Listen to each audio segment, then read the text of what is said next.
There we go. There we go. All right, it is 9 o'clock. So good morning, everyone. It is my pleasure to introduce our keynote speaker today.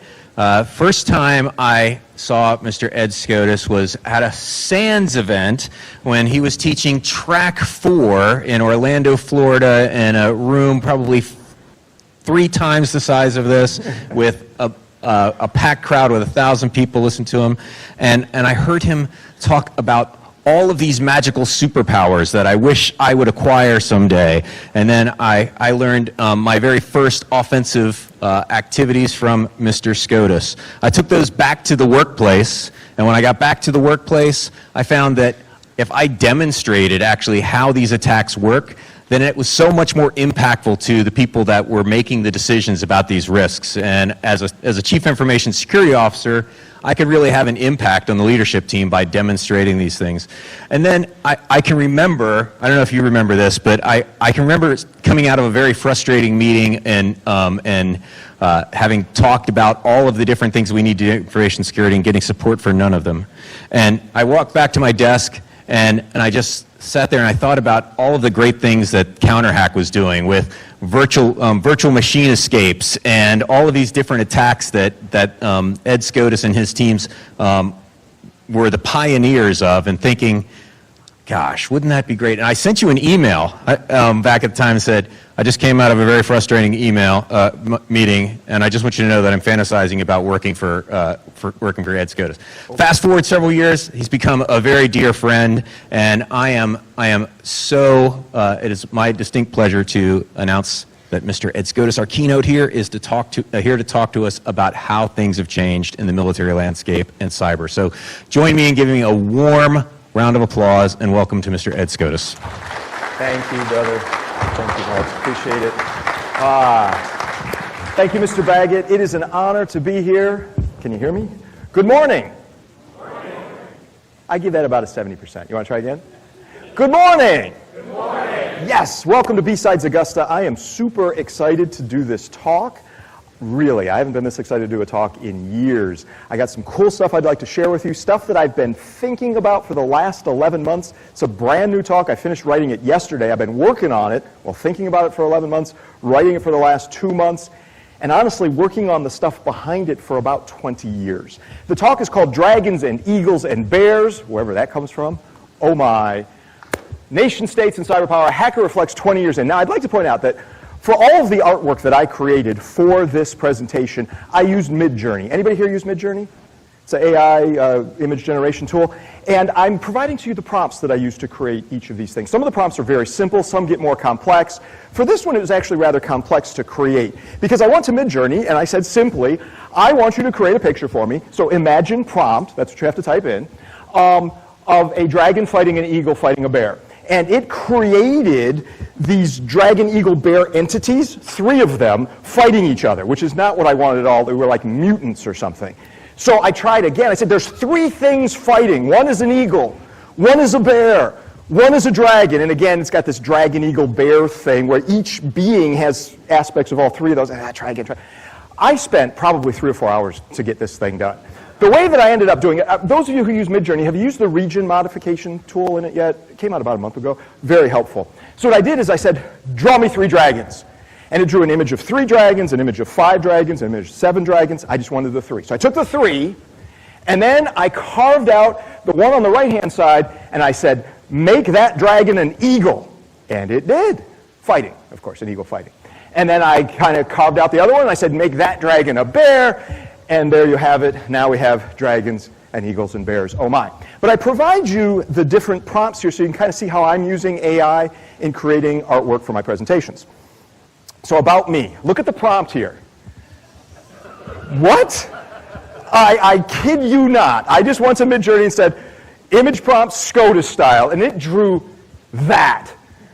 Obviously, it looks just like me. No, not even close, but I'm going with it. I'm going with it. So I'm the president of the Science Technology Institute College. I know we have some folks here that have graduated from there. We have 1,700 students now, about half at the graduate level, earning their master's degrees or certificates. We've got a whole bunch of different certificates at that level. And also we have undergraduate degrees now, bachelor's degrees, as well as undergraduate certificates. There's 2 of those. I'm a fellow, as Mark introduced me, and an instructor with the SANS Institute. I direct cyber ranges at the SANS Institute. Maybe you know about Net Wars or the Holiday Hack Challenge. We'll talk about that a little more later. I have a security consultancy that I founded and run. It's called CounterHack. We do a lot of penetration testing. I speak at a bunch of conferences, Holiday Hack. Oh, of most importance, I think, for you, and kind of setting the tone here, I worked on a project from 2004 to 2009 called the Cyber Power Project. You're going to be hearing more about that in a little bit. Also, I happen to collect antique encryption systems, steampunk artifacts, and other pre-1940s gadgets that I like to bring back to life and connect to the internet, because why not? So, have you noticed that there's been a lot of cyber military stuff going on? Here's just a little bit of a sampling to kind of set the tone here. If you go way back to 2019, there was a big story about U.S. cyber attack hurts Iran's ability to target oil tankers. This was kind of a big story at the time. Hey, these, the Iranians are attacking American oil tankers, so according to the press, we hacked them, and they stopped. Well, that's interesting. So now we're applying cyber offensive activity to maybe diffuse kinetic offensive activity. Very intriguing. Oh, and then last year, we had General Paul Nakasone quoted just in the press. I'm just telling you what the press has said. U.S. military hackers conducting offensive operations in support of Ukraine, says head of Cyber Command. That's quite a headline now, isn't it? Interesting. And you can read the details of the quote that he actually said. And then, well, if you go way back to 3 days ago, here was an article in the Cyber Age by Signal. U.S. 2023 cyber strategy. We're learning a lot of lessons from what's going on in the Ukraine regarding cyber that we're applying to our strategies for dealing with Russia and China. This is kind of an interesting and hot topic. So this presentation was inspired by a series of things. It was inspired by the Cyber Power Project that I mentioned earlier. This was a project that I was fortunate enough to be a part of from 2004 to 2009, and it really informed me about cyber military implications, interactions, a lot of thoughts. It was sort of a big think piece, and I was involved in that project for 5 years, maybe almost 6. Also, some talks that I did on this topic from, say, 2009 to 2015, and also a book that I read about 6 months ago that's very interesting. I'll give you a lot more information about this book. It's called Cyber Persistence Theory. I'm here to kind of get you up to speed with what some of the thoughts that are happening in the world regarding cyber military stuff. Now, many of you are current military members or previous military members. I hope this just inherently interests you. But even if you're not associated with the military, this stuff is vitally important and is happening right now. So I'm going to define cyberspace very briefly, because that can get kind of nauseating if you get into too much detail. I'm going to look at some of the predictions of the past that we made back in 2004 through 2009 and show where they really didn't work out. They didn't really apply the way we thought they would. I'm going to take a look at cyber persistence theory and predictions for now and into the future. I'm going to give you some thoughts on AI and cyber and military interactions. I'm going to give you some thoughts on satellite technology. I'm going to be dropping hints about holiday hack, which I've already been doing, actually, while I was playing music for you this morning. You did know that, right? And a whole bunch more. So look at this prompt. Conquering cyber territory in an epic battle. Thank you, Midjourney. So this just occurred to me 2 days ago. It's like, okay, I'm doing this presentation on cyber military interaction and stuff, and I've done presentations on the past on this, but I want this to be meaningfully different. So I started to look at what I've done in the past, just to kind of refresh myself in where we are. And I noticed this trend. It seems, if you go back 8+ years ago, every 3 years, in September or October, I did a keynote on militarization of cyberspace. Go all the way back to 2009, and again, 2 days ago, this occurred to me. It's like, hey, how about that? I went to Hack in the Box in Kuala Lumpur, Malaysia. Anybody go to Hack in the Box? Not Hack the Box, Hack in the Box. It's a great conference over in Kuala Lumpur, Malaysia. I actually was the keynote speech right after Julian Assange. Actually, no, he came after me. I went first. I was the opening act for Julian Assange. I went first, and man, he did not like what I had to say. Because I said, militarization of cyberspace is inevitable. Get ready for it. Here's what it'll look like. He came up to me afterwards. Julian Assange, right? WikiLeaks. He was going to present on WikiLeaks. He shook my hand, because I'm handing the microphone to him. He shook my hand, said, great presentation. But he said, I can't believe how someone who knows what you know can possibly believe what you believe. They're all bastards, Ed. Every last one of them. I'm like, thanks. Glad you liked the presentation. Here's your mic. What are you going to do with that? All right, so that was back in 2009. 3 years later, I went to BrewCon. Anybody here go to BrewCon over in Belgium? Nobody's been to BrewCon? All right, well, I was there September 26, 2012, and I did a talk on unleashing the dogs of cyber war to say, what would cyber war look like? How would we engage? How would we do attribution, et cetera, et cetera. Then 3 years after that, I went to a place called BSidesAugusta in Augusta, Georgia. Anybody ever go to BSidesAugusta? Okay, good. And I did a presentation called Kinetic Pwnage, Obliterating the Line Between Computers and the Physical World. Okay? So every 3 years, every fall, I did one of these. And then 8 years passed. And I didn't do one. Why? Because of many things. I did a lot of private presentations for military customers and things like that. I also got really focused on Internet of Things stuff and hacking all of that, and did countless other presentations on other topics. But now I wanted to come back to this and think about what I got wrong back in those days, how things have changed, how my own thinking has evolved, and that's what this talk is about. Cyber Power Project. Back in 2004, I got a call from a guy named Frank Kramer. He was former Assistant Secretary of Defense under Bill Clinton. He said, I've received funding to do a project to analyze how nation states can wield power in cyberspace. Are you interested? Well, yeah, I am. Very interested. It was very cool. So I got some funding to work on this stuff, and they give me like think pieces, like, hey, how does this work? Or can you explain this to us? Or, hey, if you had to hack into this environment, how would you do it? It was really interesting stuff. In fact, sometimes they'd send me scenarios of how I'd hack stuff.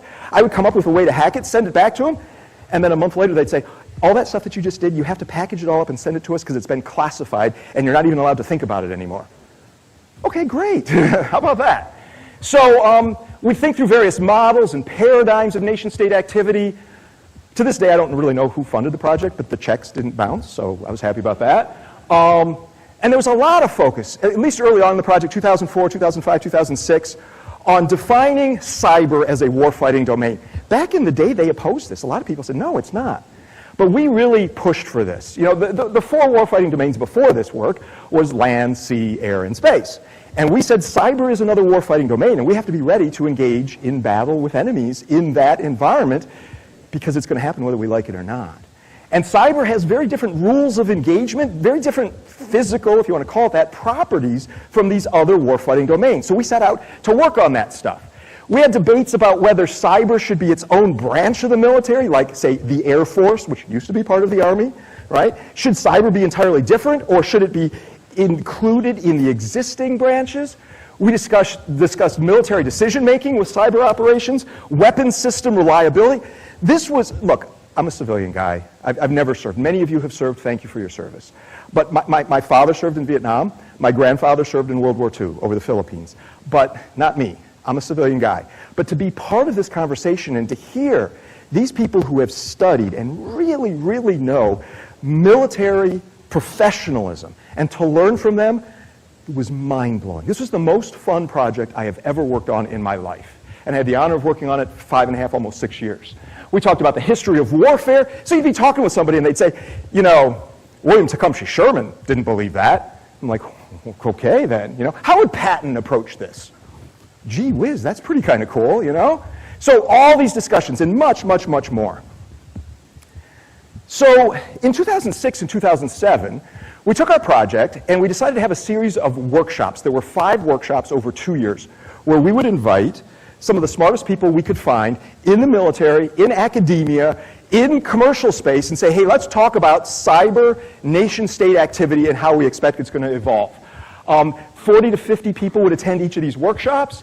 One meeting actually occurred on the day that the Russians decided to do their distributed denial of service flood against Estonia back in 2007. Do you remember that? We were meeting in real time, reading what was going on there in this meeting, trying to say, okay, if this happened against, say, American banks, what would we do? All right? Pretty cool. Now, I was kind of the resident techie of this project. At the time, I had written the SANS Security 504 course that Mark Baggett was going to take around that time, I think, right? And I was also, while these meetings were happening, I was writing the SANS Security 560 course, which was SANS' first course ever on penetration testing, network pen testing. And I want to tell you a little story about something that happened at this time in the project. Most of the people working on this project were 60-plus years old. There were two of us that were in our late 30s or early 40s. It was me and a guy from the Air Force named Greg Rattray. And so we were the young guys, and all the others on the project, 6 or 7 or 8 of them constantly on the project, they were the old guys. We dialed into a conference call. Remember in the old days you'd have like voice conference calls and there was no video? Who knew? Anyway, so we dialed into this conference call and it was just me and Greg. The two young guys were on the call. And I said to Greg, I said, the old guys hadn't shown up yet. I said, you know, these guys are amazing. He's like, well, what do you mean? I said, they'll ask us to describe the TCP three-way handshake and how that works. Or tell me how virtual memory works. Or, you know, tell me this aspect of an operating system scheduling algorithm. And, you know, we tell them that, and suddenly they were devising geopolitical strategies for taking into account the TCP three-way handshake. It was unfrickin' believable. So I said this to Greg Rattray. I'm like, these guys are amazing. They're incredible. I just tell them, sin, act. Next thing you know, they've got a way to deal with these denial-of-service floods, and can you look at this and make this? Wow. They weren't technical, but they were really brilliant at this stuff. And Greg said to me, he said, oh, you don't understand, do you? I'm like, what do you mean? He said, these are the people that won the Cold War without destroying the world. They are amazing. They are the most brilliant people of their generation, and they succeeded, and most people don't even recognize what they did. I'm kind of tearing up even thinking about it. These people, unnamed, quiet, in the back scenes, tried to figure out how can we win the Cold War without a nuclear holocaust. Damn, that's pretty impressive, right?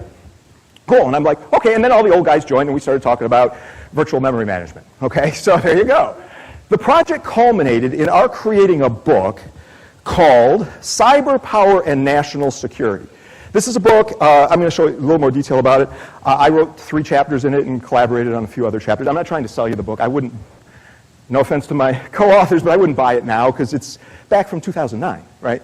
So anyway, we were really joyous when in 2010, Secretary of Defense William Lynn announced and acknowledged that cyberspace is a new warfighting domain. It was something that we'd worked years on trying to get the U.S. military to say, yes, this is true, and it was written up, and it's now a warfighting domain. And it has different properties than the other domains. It was a big deal for us. Then I went to a meeting at the Pentagon in 2012. It was actually about October of 2012. I went to a meeting at the Pentagon invited by the Office of the Secretary of Defense to meet with his staff to talk about just kind of how I see cyber military engagement evolving. And I told the story about, well, this being defined as a cyber warfighting domain, and there was a guy in the meeting who raised his hand and he said, I wrote that memo. And I'm like, dude, you wrote the memo that defined cyber as a warfighting domain? He said, yeah, that was me. I'm like, well, thank you. I really appreciate it. It was kind of a weird moment, you know? But that was kind of cool. I'm just a little hacker here, and just to be invited to be even part of this amazing thing. And then I told the story that I just told you. The story with Greg Rattray and Greg saying, these old guys won the Cold War without destroying humanity, and it was an amazing achievement. And as I was presenting this, there was an old guy at the meeting. I'm sorry, I don't mean to point to you, but there was an old guy at the meeting, and I could see he was very, very moved. I mean, I'm not going to say he was tearing up, but he was almost tearing up. After the meeting was done, we walked out in the hallway, and he came up to me, and he thanked me. He said, no one knows what we did. We worked so hard.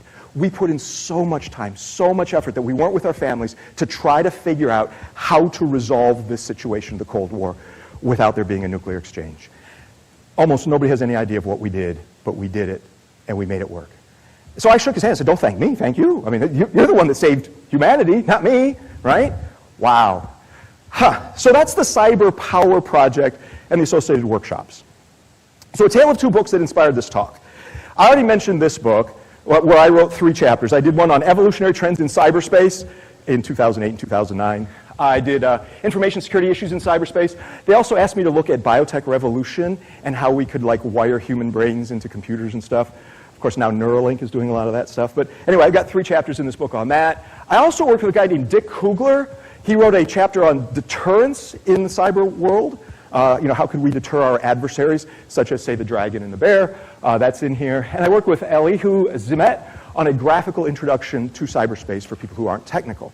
So that was that book. Another thing that I do every year, I have the good fortune of being invited to Princeton University. It's about 45 minutes from where I live. And I do a guest lecture there in a class on modern warfare. It's not a technical class. The people who are in this class are usually juniors, seniors, or graduate students at Princeton, and they're studying to become like public policy makers, you know, making decisions, maybe support staff for, say, the military, the president, or something like that. And this class is really cool. I think it's 14 or 16 weeks long. They do a week on nuclear weapons. They do a week on chemical weapons. They do a week or two on biological weapons. They do a week or two on cyber attacks, cyber war. I'm there for that week. They have a new week they've added on AI warfare, which is pretty cool. So I go there, and I was there in April of this year, and I was doing my presentation, and somebody said, "Have you read the Cyber Persistence book?" And I said, "No." "What's the Cyber Persistence?" "Oh, you got to check it out." So I got this book in April, and I read through it. You can see that you can vouch for me. It's pretty heavily dog-eared. I found it fascinating. There's a lot of really interesting ideas. If you're interested in this topic, I recommend you read this book. Okay, I was not involved in its creation whatsoever. I didn't know it existed until about 8 months after it came out. Okay, it's written by Michael Fisher-Keller, Emily Goldman, and Richard Harknett. These are all PhDs in military affairs, and this book reads like it was written by a bunch of PhDs in military affairs. You know what I mean. I don't mean to be disrespectful, but Chapter 5 is one of the most boring things you'll ever read. However, I got super excited. Chapter 5 is about legal issues in nation-state warfare and stuff. That's just not my gig, but I did read it all. It is a fascinating book. If you're interested in this stuff, read it. My whole team at CounterHack, we're 18 people. I had suggested it to them, and about half of them read it, and we did a little book club on it, just to compare ideas and notes and thoughts and such. It's pretty fun. Cool. Some additional noteworthy books on this topic that go back quite a ways, but if you want to kind of see how the thinking evolved, there's a guy named Martin Libicki who wrote a book, Cyber Deterrence and Cyber War. Martin was part of the Cyber Power Project, and he and I debated at length about how cyber war might look and how it might not look back in the day. The guy's a genius. He's absolutely brilliant. And then also a guy named Thomas Rid, who was not on the Cyber Power Project, but a really smart guy out of the UK, wrote a book called Cyber War Will Not Take Place. Actually, the BBC called me and interviewed me about my thoughts on cyber war, and they called him and interviewed him about his thoughts on cyber war, and they spliced the two together as though they were a debate. They were not. But if you listen to it, I looked for it, I couldn't find the audio, but if you listen to it, because the person who cut the thing together was on my side, they made it look like I won the debate. I'm not sure if I actually talked to Thomas Rid, I'd win a debate with him. But the way they cut that thing together, and it shows you the way you cut audio or video can have a huge implication on it. So these are some interesting books with some thoughts that kind of fueled this talk and others. One of the things I liked least about the Cyber Power Project was the endless debates we'd have on how you define cyberspace. I mean, honestly, I almost didn't care, but you'd have to sit there, because these were professors at National Defense University, at Fort McNair in Washington, D.C., just going on and on and on about cyberspace. The debate settled on, should it be a global IP network? Is that cyberspace? Yeah, but what about cable television? What about terrestrial radio? A lot of information gets pumped out on that. What about satellites? I like the way the Cyber Persistence book deals with this. It defines cyberspace by talking more about its characteristics rather than particular physical plant. And I'm sorry about the details I have on these slides. I tried to write this presentation as I do most of mine, such that if you're not here, you could still pick up what this is, or you don't really have to take notes. I'm happy to get these slides out to you. Maybe I can work with BSides to make sure you can download them or something. In cyberspace, one can be anywhere at any time, says this book, in which be means sufficient presence to take meaningful actions. Constant contact must be understood as an essential element of cyberspace. And you can't meaningfully pull yourself out of cyberspace and still be considered a modern nation state. It's just necessary for your economy, for your people's expectations. They have to be part of this global cyber community. In the past, a lot of things were done with just, well, hey, let's just not connect to the internet, or let's firewall the crap out of it. Now, I do think there's an angle where you can firewall certain things, like maybe certain social services or certain other things, but you can't just completely disconnect. It's just part of being a modern nation state. And I think that's true. Now, here's some arguments that we talked about at the Cyber Power Project that haven't held up terribly well. Not everyone agreed with what I'm about to say. These were the things we were debating back in 2004 through 2009. We thought cyber war would be a distinct thing. A lot of people did. Hey, there will be a time when a couple of nation states go at each other with cyber weapons in an entirely cyber way, and you'll see a little bit later, with physical impact, kinetic impact. We thought cyber war would involve direct cyber engagement, say our forces against their forces, directly battling in some engagement, facing off against each other. A lot of people thought this, and I didn't. This one wasn't one of my thoughts. Cyber war would be short in duration. I remember arguing with Martin Levicki. He's like, if there is a cyber war as you describe it, it's going to be really, really short. Because it'll move at network speeds, and once we shoot off all our 0 days, they'll catch some of them and shoot them back at us, and then they're going to shoot off all their 0 days. The whole thing says, he said, maybe lasts a half hour. But the duration of a war doesn't make it not a war. I said a nuclear war might only last a half hour, but that's still a war. So we would argue, this is the kind of stuff we would debate, okay? Happily, I was funded to do this debate, right? So we also thought cyber weapons would be cheap.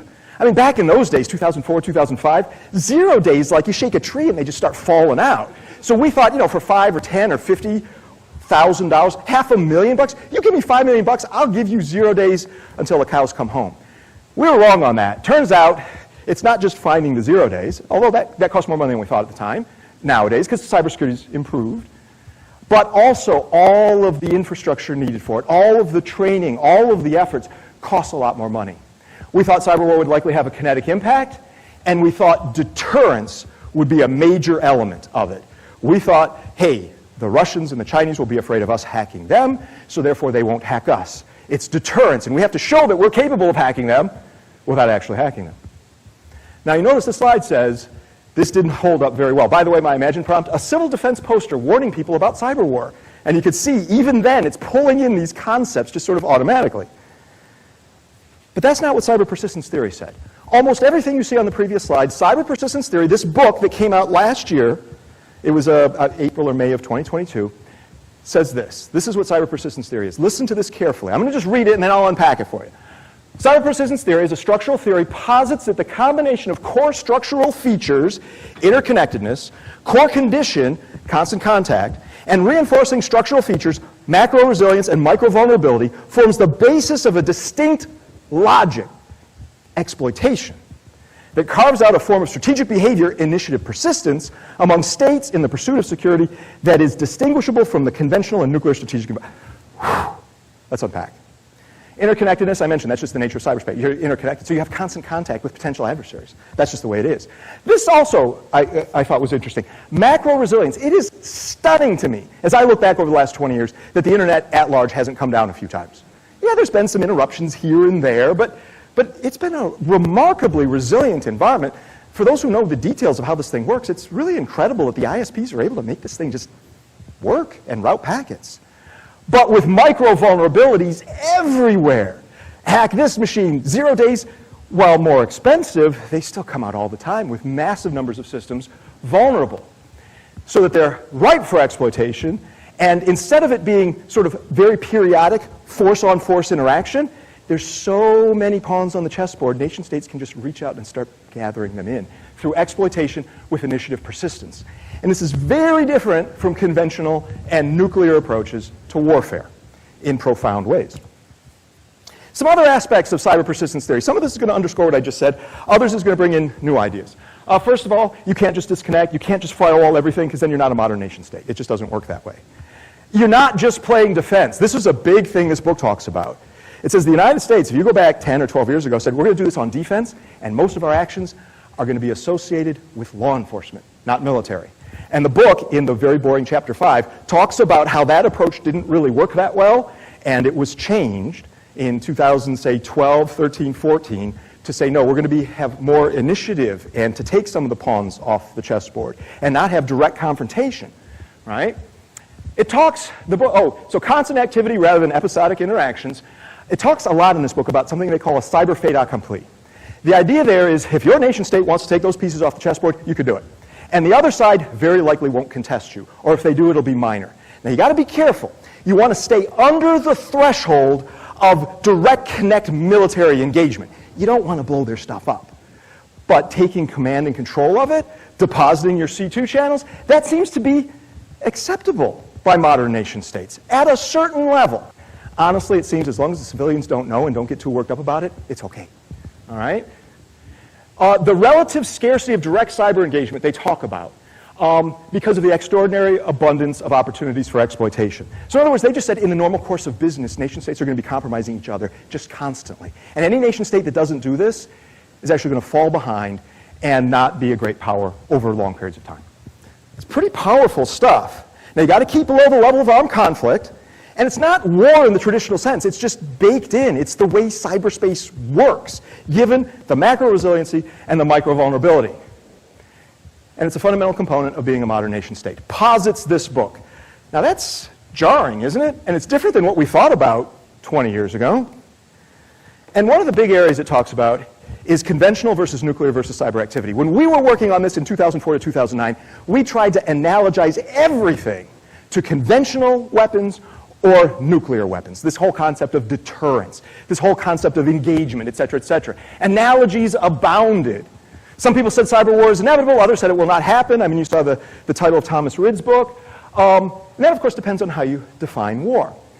Cyber persistence theory says this: cyberspace must be thought of, from a nation-state perspective, as an environment ripe for exploitation. Achieving strategic gains in the cyber-strategic environment does not require concession of the opponent. In conventional war, you beat on them until they concede. They try to do the same back to you. In cyber engagement, you hack them. As long as they don't get too pissed off, everything seems to work out okay. Weird, huh? Very different. And look at that. I did not like this last sentence, but it's in the book a couple times. Conventional security rests in the presence of war, that ability for nation states to just fight it out. I don't like that. Okay, but security depends on that. Nuclear security rests in the absence of war. Yeah, that works for me. Let's not have a nuclear war, right? Okay, and cybersecurity rests in an alternative to war of nation states wielding their power through exploitation on a constant contact perspective. All right, so that's cyber power and how it's cyber persistence theory and how it's very different than the stuff we were talking about back in 2004 to 2009. But there are some areas in this book that kind of jibe with my thoughts. I actually wrote a paper back in 2013. I was thinking about this, talked with my friends about how, at sufficiently advanced levels of cybersecurity, offense and defense kind of merge. You might be training people in defensive things. Well, let me give you just a real simple example. Have you ever thought about an endpoint security suite? What does that do? It hooks a whole bunch of API calls into the operating system. Some of it runs kernel level, and it tries to hide things from malware and stuff like that and stop the malware from getting in the first place. You know what that is? It's a rootkit, right? I mean, so endpoint, EDR stuff, that's all rootkits at various levels. Now, rootkits can be used offensively. EDR tools can be used defensively. The point is, once you get really deep into this stuff, offense and defense become interchangeable. So the cyber power theory book says this: tactically, a state may exploit to protect or exploit to advance. At what point am I playing defense and at what point am I playing offense? And they point out they just kind of come together at very advanced levels. Look, there's still defense and there's still offense. But when you get deep enough into this, you got to defend your C2 stuff if you're doing offensive things, or else you'll lose command and control, right? You've got to be able to hook your operating systems at a pretty deep level and understand them to the level you could exploit them. This is more than just offense informs defense or defense informs offense. This is offense and defense become one. Notice my prompt here. Imagine prompt. Sword and shield. I could not get it to draw an actual sword. It just wouldn't do it. But I said sword and shield merging together in the style of Pixar with both characters happy. That's pretty good. In the style of Pixar is like magic with Midjourney. It just looks so good. Right? I don't know why the shield is missing a leg. Maybe the sword cut it off. I don't know. I could have gone in with a region and said add a leg, but I decided not to because I thought it was kind of cute. Also notice that it's sorted out red and blue. I didn't say anything about red and blue in my prompt, but it just knew that blue would be the defense and red would be the offense. I'm going to come back to that in a little bit.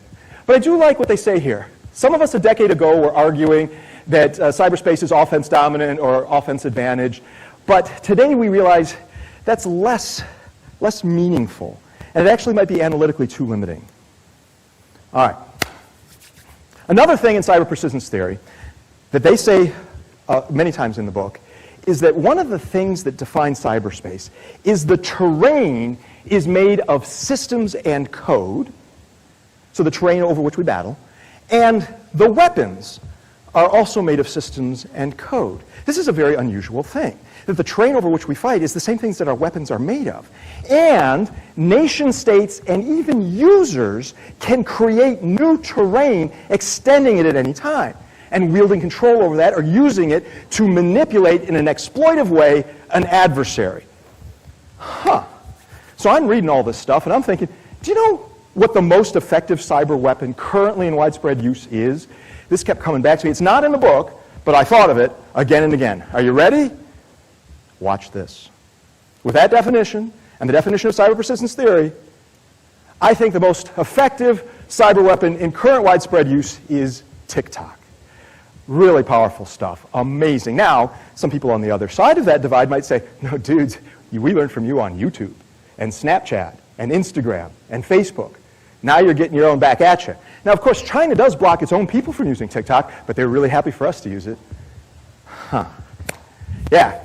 So anyway, that just kept coming to my mind as I read through this book.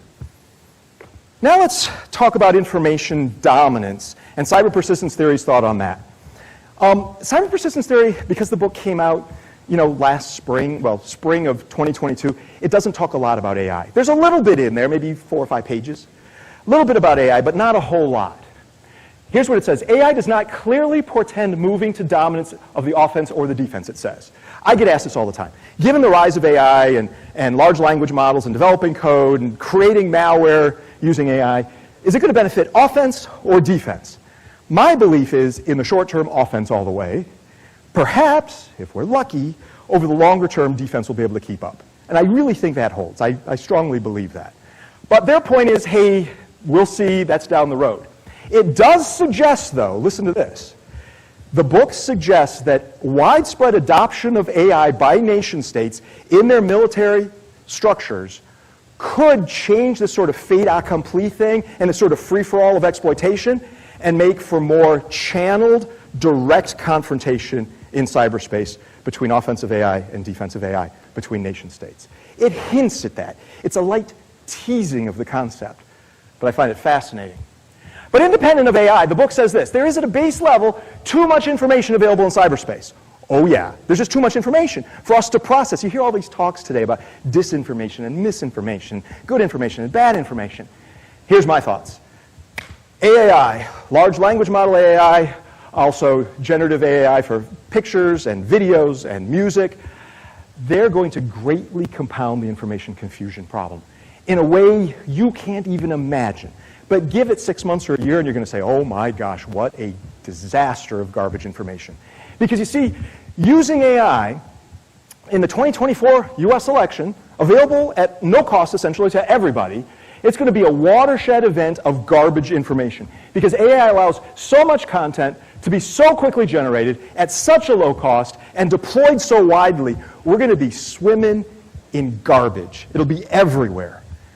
And this made me think of an interesting analogy. Have you heard of low background steel? Just a fascinating thing. So humans, starting in 1945, started detonating atomic weapons and then later nuclear weapons, hydrogen bombs and things like that, which contaminated the atmosphere. When you make steel, you get iron and you blow huge amounts of air into it to make it into steel, right? Turns out that starting in 1945 and later, if you did this, your steel was mildly radioactive. It just is. All the steel that you have around you, at least almost all of it, is slightly radioactive. This doesn't bother us too much, except for if you're making very high precision sensors, especially for radioactivity or things that go on satellites. If you're making high precision sensors, you can't use steel created since 1945.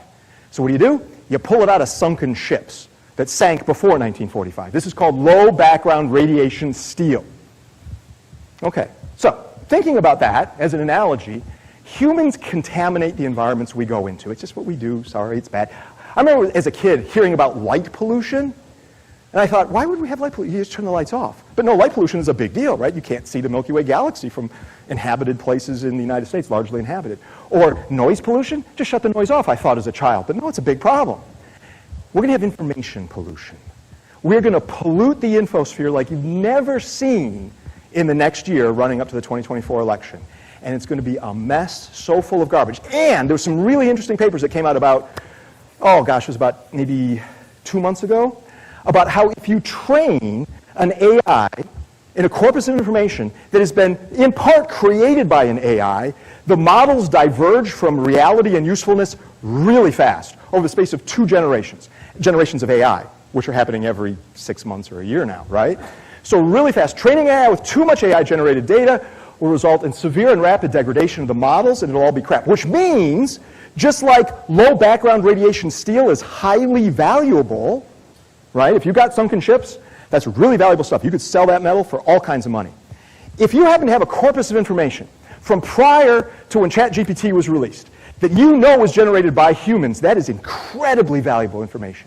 It might even be worth paying $44 billion for all of those tweets, because that is pure, largely pure human-generated information. And if you had a source that could continually generate human-generated information, and if you could assure buyers of that information that it was human-generated, it will be massively valuable. So Twitter and other large sources of information created before 2022 will be extra valuable because of the pollution we're about to spew into the information space. Some additional thoughts on this AI stuff. One of the big issues that people talk about with generative AI is the hallucination problem. Have you heard of it? The idea is, the way a generative AI for a large language model works is you give it a prompt and you're kind of tickling a neural network, and the neural network is making associations with its corpus of training data based on your prompt to create output. And that output is just essentially a statistical language model spewing words together. It's amazing that this actually works. But in doing so, it will create things that aren't true. It will say things that you and I would consider a lie, but it's not like it's trying to be deceptive. It's just pulling together from its neural network and training corpus of information and your prompt stuff and displaying that. And if you trust it, shame on you. There was a lawyer, this was about a month ago, maybe 6 weeks ago, who submitted a legal briefing associated with a case that the lawyer was trying, and it cited other legal cases as its proof. He used the AI to generate this legal briefing, and it cited cases that didn't exist. But man, it was emphatic about the importance of these cases in arguing his point. That's bad. And a lot of people will say hallucination is the Achilles heel of LLM AIs. But let me have you think about something else. For some uses, they are a concern. Have you heard the old joke about the talking dog?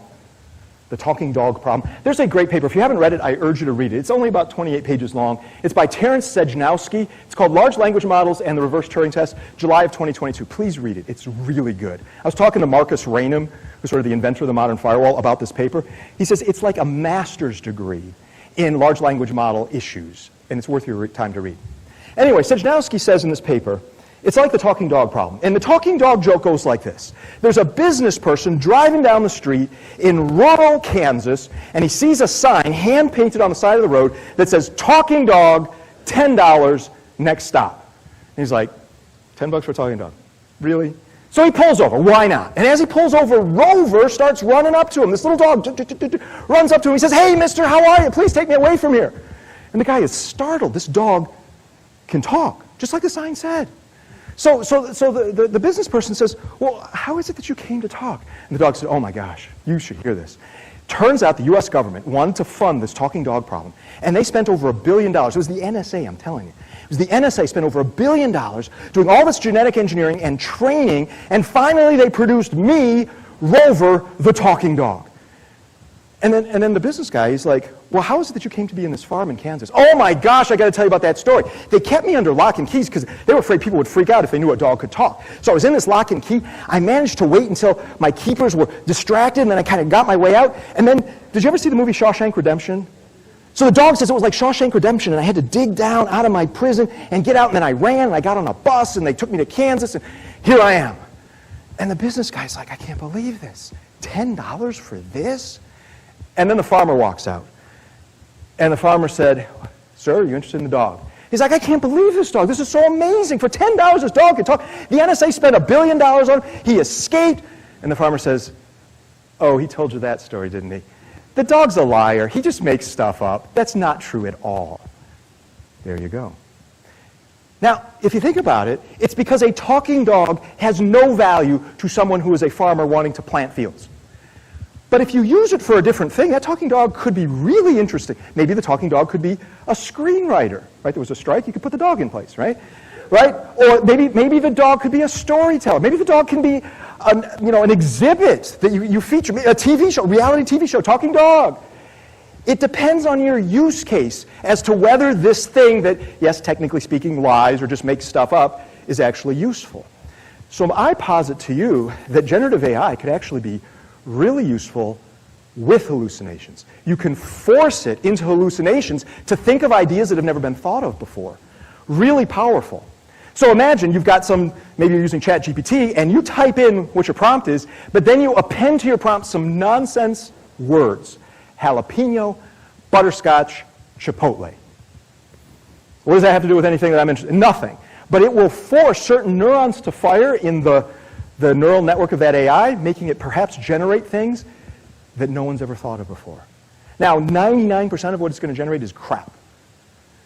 But we could have a human go through and try to sort through the crap and say, hey, these are really good ideas, new ideas that nobody's ever thought of anymore. That's pretty cool. And there's a project called DreamGPT. DreamGPT tries to force the LLM AI to hallucinate, and then it uses AI to sort through all of its output to say, this is the 99% that is garbage. Here's the 1% that is new ideas that might be interesting that no one's ever thought of before. So we can use AI to sort through the garbage created by hallucinogenic other AIs. Really interesting ideas here. And some further thoughts on this. Why do large language model AIs even work? This idea of tickling a neural network and then predictively just saying which word should come next turns into like really meaningful and useful output?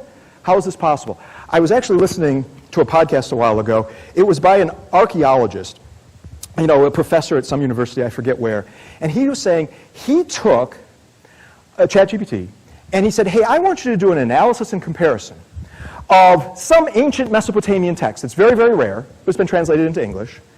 And the Noah story from the book of Genesis. And I would like you to produce for me a 10-page paper analyzing human interactions with animals from each of those stories. And he said the result that came out of this was actually mid-level work for a PhD candidate. And it's not like there was some other source comparing these two works. That had never been done before. This was brand new. And you say, how is this even possible? And it comes down to, fundamentally, words. Words are the building blocks of ideas, right? So because there were similar words in this ancient Mesopotamian text, translated into English, and similar words in the story of Noah, those words, the AI was able to create associations between those ideas that no human had ever thought of before. And we can do that now at scale. Really cool. Oh, and it'll also generate a lot of garbage. But we can filter out the garbage using AI. So now here's a little thought here, occurred to me. When an LLM generates the text to express a new idea, has that idea actually been thought until a human mind comprehends it? I don't think it has. It's just a string of words. But there were thoughts that went into the original works which created the building blocks of ideas, as long as they were created by actual humans, that pull that together. It's a new variation on this. If a tree falls in the woods and nobody hears it, does it make a sound? Is an idea until a human mind perceives it? Okay, I promised you some stuff on Holiday Hack. Have you guys played Holiday Hack? Anybody here ever play Holiday Hack? Thank you, I appreciate that. So it comes the second week of December every year, and what my team does, we work over a year on this. I've been working on Holiday Hack 2023 since October of last year. 14 months to create this thing. So I'm working on the next one before the current one comes out. It's our gift to the cybersecurity community. It's a free, if you want to call it a CTF, you can. It's more than that. It's a virtual world where you have an avatar, you interact with other users. We usually get 17,500 to 19,000 people playing. I'm here to tell you, this year you're going to see AI throughout the whole thing. A lot of it's going to be generated by AI. You're going to have to use AI to solve stuff. Lots of lessons of AI and hallucination and using them for creativity and all kinds of stuff there. And we think AI is so important to cybersecurity professionals. If you want to win Holiday Hack 2023, you're going to have to submit your entry, and you're going to have to use AI to create it and show us your prompts. Because we want to see how you're cleverly and creatively using AI to solve Holiday Hack so we can learn from you too. Right? Just like I'm putting those AI prompts here in all my pictures, we're going to have you do that in your entries for Holiday Hack Challenge. All right, last topic for you. It's thinking about military stuff and so forth. Have you seen what's going on with satellites lately? Holy crap. Satellites have proven to be the high ground in nation-state engagement in cyberspace. I mean, Russia and Ukraine, there's been countless stories of that. SpaceX's Starlink. I'm currently about 3/4 of the way through the Elon Musk biography, and I just got to the part on Ukraine, which is really fascinating. And as I was putting this presentation together, check this out. So did you hear, like, Ukrainians are using Starlink right now, and the U.S. military says, gee, we'd like to have one of those. We don't quite have one quite that flexible, so maybe we'll put out to bid for somebody to create us one. It was just 4 days, 5 days ago, 6 days ago, whatever it is, October 2nd, it was announced that Space Force gave a $70 million contract to SpaceX to create what they call Star Shield. Star Shield will be the U.S. DoD equivalent of Starlink, which is their civilian service, being used militarily by the Ukrainians right now. So isn't that interesting? Just a few days ago, the first contract was awarded. Also, as I was updating my presentation yesterday evening, I saw this story from yesterday. Jeff Bezos, man, he'd like to have himself some Starlink too. So yesterday, it was announced that Blue Origin, under the guise of Amazon, had launched its first 2 prototype satellites for their own constellation. So this is competition for the high ground with civilian companies and military organizations engaging. And there's a lot more to come. This is huge. So I urge you to learn a lot more about cyber in space, not cyberspace, but cyber in space, especially with satellite technology. Now, I'm sure you're sitting there, how can I learn more about that, right? Well, there is Hackasat. Hackasat is a CTF that has used satellites, actual satellite this year at DEF CON. So the Hackasat stuff is up there. All their code is up on GitHub. It's worth taking a look at. Or, wouldn't it be cool if there was like a really fun, maybe annual competition every year with a fun storyline, maybe a little virtual world so you can have an avatar, you can hop around, and there were like satellites in there that you could hack and you could learn things like the control flight system or the nanosat mission operations framework. I mean, anybody here ever dissect the space packet protocol? Did you know there was a space packet protocol? Oh, there is. And if you play Holiday Hack 2023, you will learn all about it. And you'll be hacking, not actual satellites, but we're going to simulate them. Our budgets aren't that high. But we're going to simulate them, and you're going to learn a whole lot about this technology and how important it is in your life right now. So that's what I wanted to share with you. AI and satellites, Holiday Hack, it launches in 2 months. Launches, you see what I did there? So in conclusion, my goodness, we live in interesting times, don't we? And I also, kind of, as I was putting this presentation together, I was thinking, okay, the last time I did this event, 2015, were there any ideas in here that I would have thought then? Well, yeah, the cyber power project stuff, but once we branched off the cyber project into the cyber persistence theory and then the AI and then the satellite stuff, this is all brand new stuff that I've been thinking about over the last 11 months. We do live in fascinating times. Nation-state engagement in cyberspace is different from what many people, including me, predicted it would be 15 years ago. Cyber persistence theory has a lot to offer. But another thing I thought, as I read through this book, which I encourage you to read, it's not that long. It's 157 pages. Just watch out for chapter 5. It's snooze fest.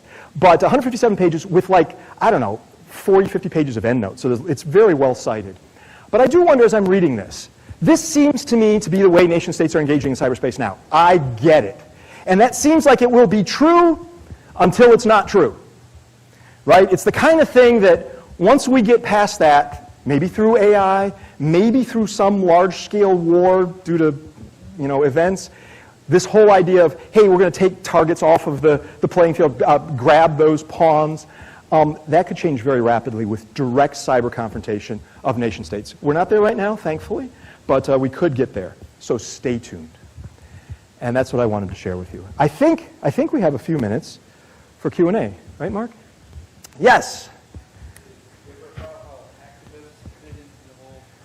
Sure. Do I ever think about how hacktivists fit into the whole scheme? I mean, if you go back to when I started teaching for SANS, quite a while ago, I started teaching in 1999 in SANS, and hacktivism was the thing. People would hack into stuff, deface their website, maybe decry their politics, back and forth, 2003, 2004, 2005. Hacktivism was a driving force back in the day. Cult of the dead cow was a big thing. A lot of discussions of where they were going. The Loft was trying to improve the security. Today, that seems to be less there. I mean, even the creation, the origin of the EFF, Electronic Frontier Foundation. But I see, while hacktivists are still there, and they're trying to represent, they don't seem to be driving it as much as commercial companies and nation states these days. I guess I'm referring to when Russia invaded Ukraine, there was a whole bunch of Oh, yeah. non-military The gentleman's point is when the Russian-Ukraine thing heated up, there was a lot of non-military folks that came in and generated a lot of noise and a lot of activity. So diversionary tactics, it's also interesting when you're dealing with Russia as a nation.